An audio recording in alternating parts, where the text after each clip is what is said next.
Salut à tous, le journal du foot de ce lundi 24 février. La joie d'Edinson Cavani, auteur de son 200e but sous les couleurs du PSG dimanche soir lors du match un peu fou contre Bordeaux. Victoire 4-3 des Parisiens qui n'ont pas vraiment rassuré, mais l'Uruguayen se rappellera sans doute longtemps de l'ovation du Parc des Princes après sa tête surpuissante. 200 buts, une barre symbolique atteinte avec beaucoup d'émotion pour Cavani qui a tenu à remercier le public parisien pour son soutien.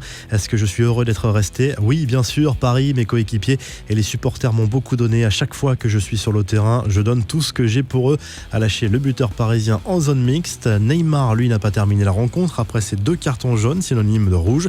Victime d'une grosse faute de Sabali non sanctionnée par l'arbitre sur la même action, le Brésilien s'est rendu coupable d'une grossière faute sur Yacine Adli en fin de match et sera automatiquement suspendu contre Dijon.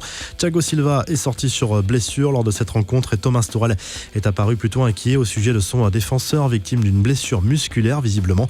Kylian Mbappé, auteur du 4e but, a répondu sur Instagram à une banderole déployée par les supporters au coup d'envoi et qui faisait allusion au manque de caractère de cette équipe.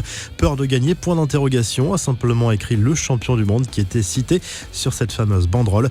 Enfin, celui qui a réussi à faire l'unanimité contre lui, c'est Stéphane Guy, le haut commentateur de Canal+, s'est fait littéralement démonter sur les réseaux sociaux. Régulièrement top tweet sur Twitter, les soirs de match, le commentateur est critiqué pour son manque de professionnalisme, ses approximations à l'antenne et son manque de respect pour ses collègues. Quelques infos en bref, dans un entretien accordé au Canal Football Club, Thierry Henry est revenu sur ses premiers pas et ses ambitions en tant que coach. L'entraîneur de l'Impact de Montréal a reparlé de son rêve de s'asseoir un jour sur le banc d'Arsenal tout en restant lucide. Jusqu'à ma mort, je dirais ça parce que c'est mon club, le club que j'aime, mais ce n'est pas parce que tu as mis des buts que tu peux prétendre à quoi que ce soit. On est dans l'utopie, a lâché l'ancien buteur des Gunners.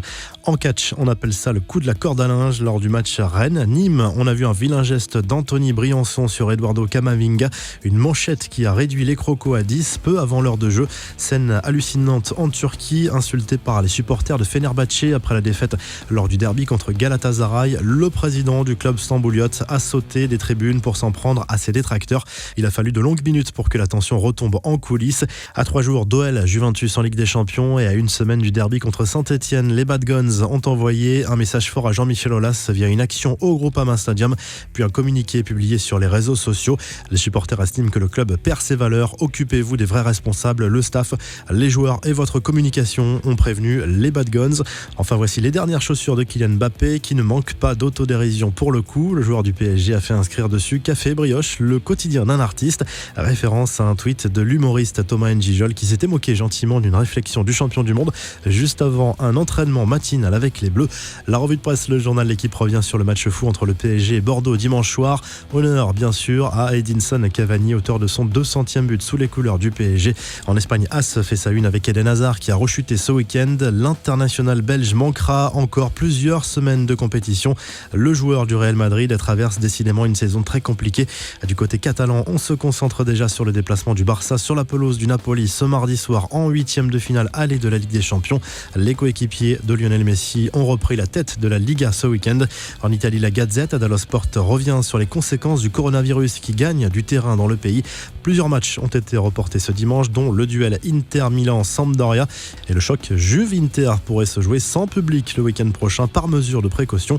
On se quitte comme chaque lundi avec le classement réactualisé des meilleurs buteurs des grands championnats européens et à très vite pour un nouveau journal du foot.